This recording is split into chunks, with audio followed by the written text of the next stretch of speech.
guys, welcome back to my channel. So if you've come over here because you've watched part 1 and you want to watch part 2, then great. If you've been waiting for part 2 to come out, then great as well. So I'm not going to do a big long intro. If you're not really sure what I'm talking about, I'm going to link part 1 of the chronic illness tag down below and you can go watch that. But I'm going to start answering the questions because I don't want this video to be super long. So, number 1, what is the biggest injustice about living with a chronic illness? Missing out on life. Like, there's so much like stuff that I've missed out on because of my illness. And I know I mentioned this in the Latin part 1, I had a similar question. But yeah, missing out on things like driving, like because of my seizures and because of the fainting, like it's really hard to be able to get a driver's license. So for sure, missing out on stuff that I know I would be doing if I wasn't ill. What is the worst advice you have been given about your health? Oh, probably by my parents and friends and like random people and like family who say to me, just eat more, or you just need a big juicy steak and you'll be fine. You just need to get some good food in you and stuff like that. Like, food in itself makes me ill. My body can't absorb the nutrients, so eating is kind of pointless. It's not that I don't, like, I still do it anyway because it's helping a little bit, but I can't absorb like the nutrients that I need to absorb from food. So in itself, I'm not really absorbing anything, and like, I don't know, like that's not going to cure me kind of thing by having a big juicy piece of steak. Or maybe if you move around a bit more, you'll be fine or whatever. And it's just like, oh, like I wish you understood kind of thing. But anyway. Number 3 we're on now. What items related to illness could you not cope without? Blood pressure machine, like besides medications, blood pressure machine, blood sugar machine, my heart rate monitor, and yeah, those are the 3 things I could not live without, honestly. I use them on a daily basis because it's really important that I know my blood sugars. It's really important that I know my heart rate, because I need to know whether to take more meds and stuff. I mean, obviously I can know when it's going quickly, but I need to know exactly what it is so I can like tell my cardiologist and stuff like that if I need to. So, can you remember being pain-free? I kind of and kind of not. Like, I tried to think back, like, what was my life like before I got ill? And like, it's just things like pain and stuff. Like when you get a headache, you're like, oh, I've got a headache, and you complain about it loads, and you'll take some paracetamol. Now I get a headache, I don't even think twice about it. Like, that's nothing compared to the pain I get in my muscles and stuff like that, and like the pain when I eat and being sick and all that stuff. Like, it's nothing compared to that. So kind of, yeah, I can remember being pain-free, like sort of. It's been quite a few years now, but yeah. Okay, we're at number 5. Do you know anyone in real life who shares your condition? I've met people online, but I've never actually met them in person. So yes, in real life, but no, not in person. My hairdresser's friend has POTS, and that's the closest person that I've come to meeting who has something that I have. Number 6. One symptom you would love not to have. Symptom or condition? Probably nausea, easily. That is like one of the worst things that you just makes you like, it's just a horrible feeling to feel sick all the time. So probably if I had to pick 2, obviously it's pick 1, but I'm picking 2. I'd probably say nausea and dizziness. They're the 2 things that drive me insane, that I experience for hours at a time on a daily basis, that I would easily give up if I could. Number 7. Nice things said to you and something negative said to you about being sick. I don't really know what to say about that question. I've had loads of things that are negative been said to me. Like, people go, oh, you're so lucky, you don't have to work and you don't have to like go to school and stuff like that. Like, it's not a good thing. I would give anything to be able to get a job and go back to like studying and stuff like that, but I can't. And then nice things, I don't really have anything, there's not really anything nice you can say about being ill, to be fair. I've had, on Instagram, I have quite a large following. I think I've got just hit 16,000 or 16.1 thousand followers, which is insane. And and I constantly get loads of messages saying like you're such an inspiration and like you've helped me come out about my illnesses and like help share it with others just like you do and stuff like that. And I get a lot of messages like that, which really warm my heart. It makes me feel like so loved, and I'm so thankful to have that support system there. So that's probably one of the nicest things that has come out of me being ill. I know that kind of wasn't the question, but that's the answer that I'm giving. Number 8, is your family supportive or ignorant to your suffering?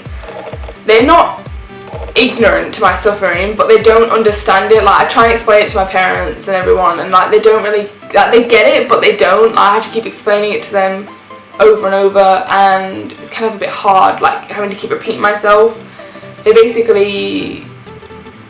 think it's gonna get better. Like, some of these illnesses are in my like DNA, they're in my genes, which means I've had it from birth and it's kind of mutated.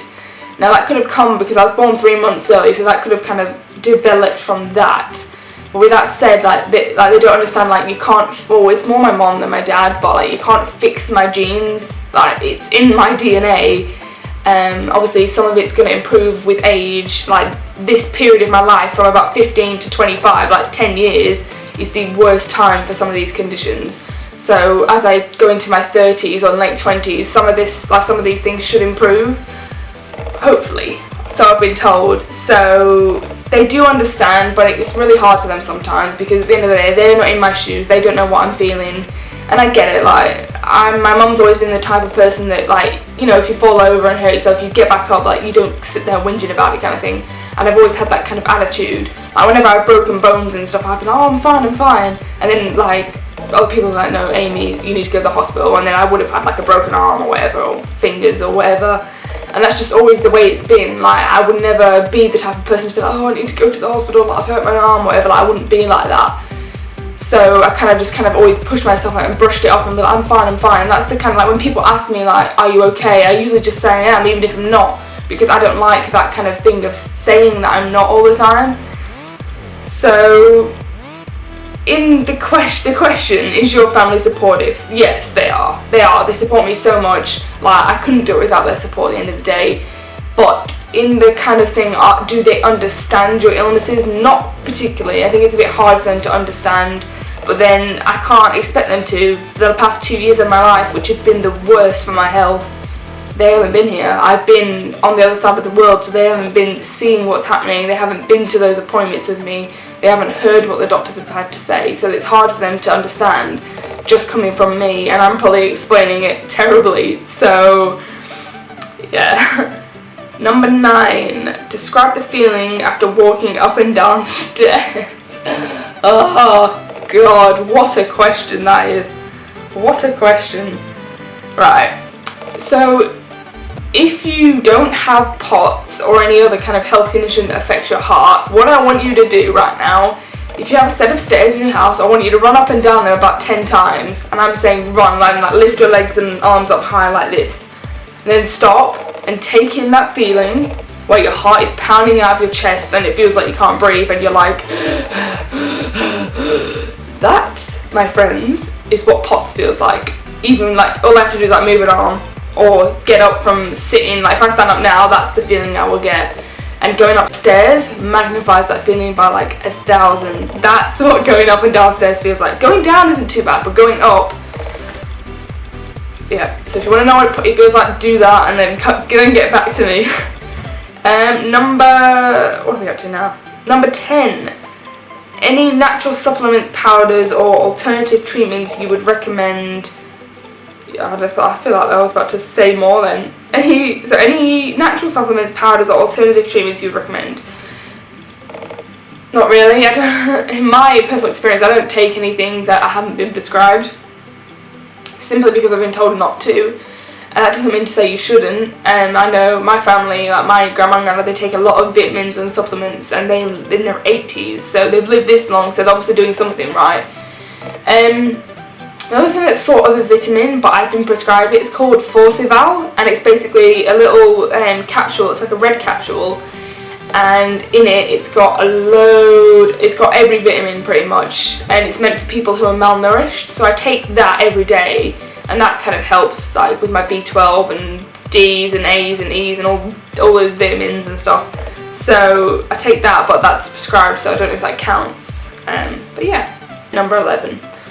What is the biggest thing you would like people to know about your illness? I don't really know, to be honest.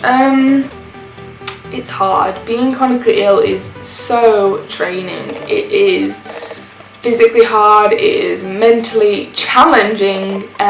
It's a challenge waking up every day not knowing what's going to happen, or if you're going to go to the hospital today. Like, it's just hard not knowing, and it's hard every time, like, I feel like, oh, like, maybe I'm getting better, and then I'll have like a relapse kind of thing. Like, it's hard because you have your hopes up all the time, and then for that to kind of just be shattered when you have another flare. So kind of like, I feel like it's more hard mentally than it is physically, because having that willpower to keep fighting and keep going and wanting to achieve things is hard.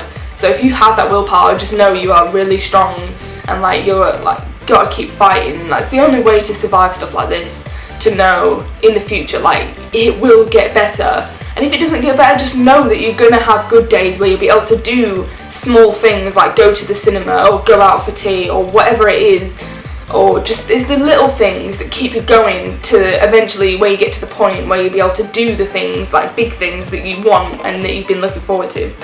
So that is it for the questions. I hope you guys kind of learned more about my illnesses and stuff, but as I said, I do have links to some of the main ones down below in case you're interested. And if you want to know more, you can personally message me on like one of my Instagram accounts, probably the one I've got linked below. That is my personal one. I have another one which is chronic illness related. But anyway, so I really hope you guys enjoyed this. If you did, please give it, I cannot speak. Please give it a big thumbs up, so I know you enjoyed it. Also comment down below, like I said in my last one, if you have any questions or if you want to let me know about your illnesses, kind of what you struggle with. And please don't forget to subscribe to this channel. Also, I'll leave a link to my vlog channel, because I actually focus more about my chronic illness on my vlog channel. So if you're more interested in following about that kind of portion of my life, please get subscribed to there as well. But that's pretty much it, guys. I love you so much, and I'll see you in my next video. Bye!